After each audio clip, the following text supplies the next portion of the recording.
Salam sejahtera bagi kita semua. Shalom. Saudara-saudara, mari kita mengikuti pelayanan renungan harian keluarga di saat ini.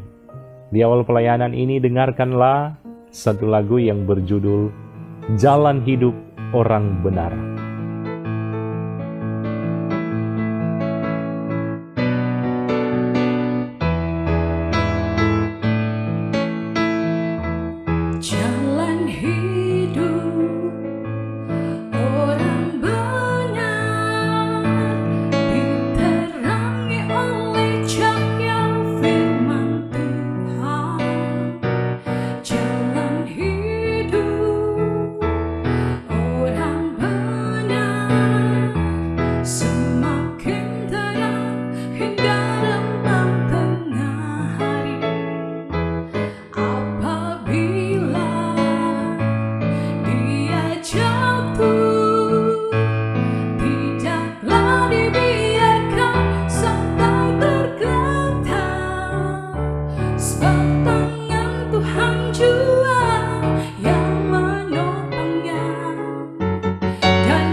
Mari kita membaca firman Tuhan, tetapi sebelumnya mari kita awali dengan berdoa.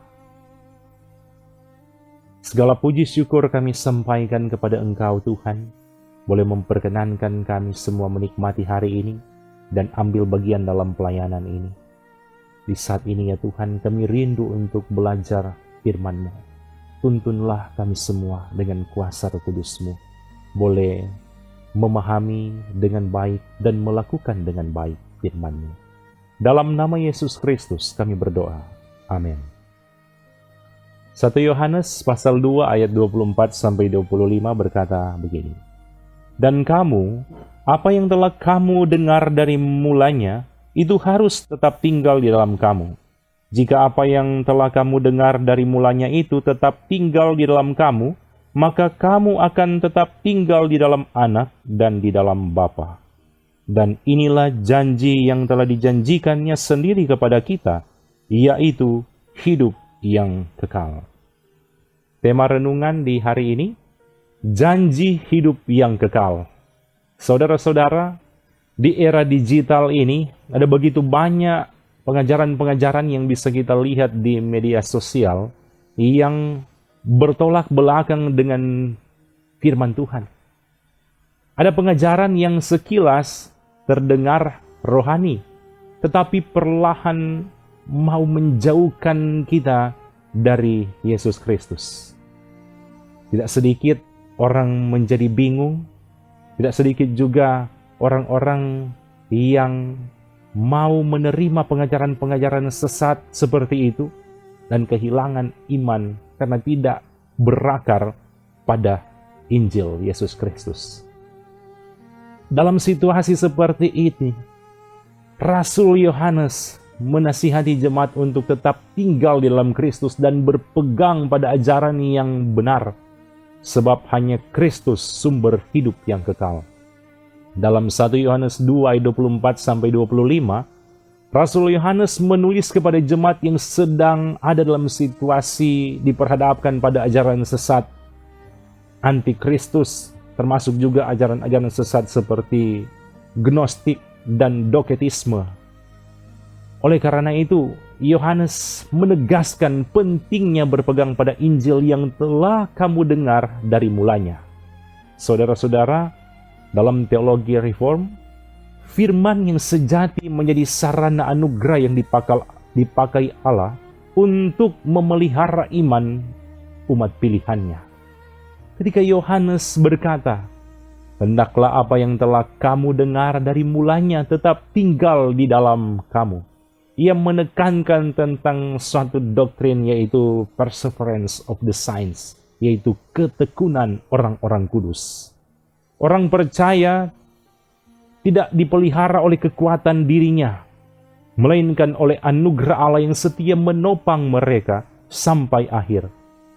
Benar yang dikatakan oleh seorang teolog bernama R.C. Sproul, Ketekunan orang percaya adalah hasil kesetiaan Allah terhadap perjanjiannya. Jika keselamatan bergantung pada kita manusia, maka pasti akan gagal. Tetapi keselamatan bukan bergantung pada manusia, tapi bergantung pada kasih Allah. Selanjutnya frasa kamu akan tetap tinggal di dalam Anak dan di dalam Bapa menunjukkan kesatuan perjanjian dalam doktrin Allah Tritunggal dan berbicara tentang umat tebusannya. Keselamatan bukan keputusan dari kita manusia, tetapi karya Allah yang berdaulat sejak kekekalan. Janji hidup yang kekal adalah kepastian anugerah Allah yang diberikan kepada orang-orang percaya yang sudah ditentukannya sejak semula. Di tengah dunia yang penuh dengan pengajaran-pengajaran palsu, gereja dipanggil untuk tetap setia pada Injil Yesus Kristus. Sebab hanya kebenaran Kristus yang memelihara iman dan membawa umat pada hidup kekal.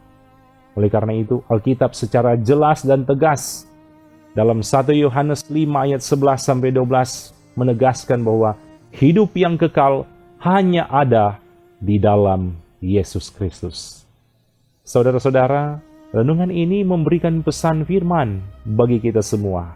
Marilah menjadi pribadi yang tetap tinggal di dalam Kristus dan menjadikan Kristus sebagai pusat hidup di tengah dunia yang penuh dengan godaan untuk menarik kita, menarik hati kita, menarik kehidupan kita menjauh darinya. Ini bukan sekedar usaha manusia untuk setia, tetapi respon iman terhadap anugerah Allah yang terus memegang dan memelihara kita sebagai umatnya. Karena itu saudara-saudara, ketika hati mulai lemah, jatuh dalam dosa, atau digoda oleh berbagai ajaran-ajaran sesat dunia, orang percaya diingatkan bahwa kekuatan untuk bertahan berasal dari Kristus sendiri. Di akhir renungan ini ada kalimat bijak berkata begini, hidup yang sungguh-sungguh hidup adalah hidup yang terus hidup bersama Yesus sang sumber hidup. Hidup tanpa Yesus sama saja hidup dalam kematian.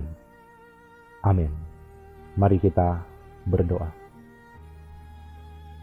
Segala puji syukur kami sampaikan kepada Engkau Tuhan, yang boleh memberikan kesempatan kami ambil bagian dalam pelayanan ini.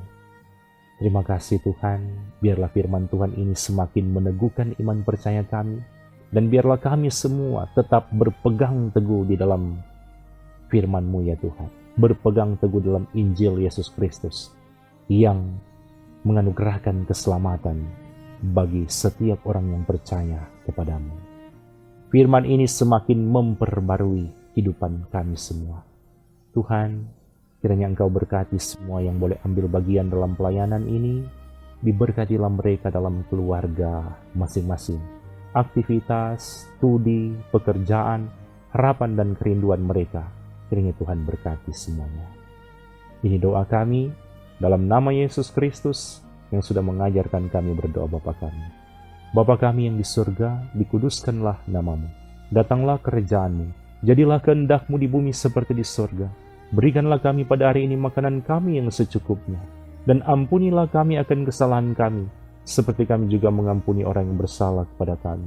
Dan janganlah membawa kami ke dalam pencobaan, tetapi lepaskanlah kami daripada yang jahat, karena Engkaulah yang mempunyai kerajaan, dan kuasa dan kemuliaan, sampai selama-lamanya.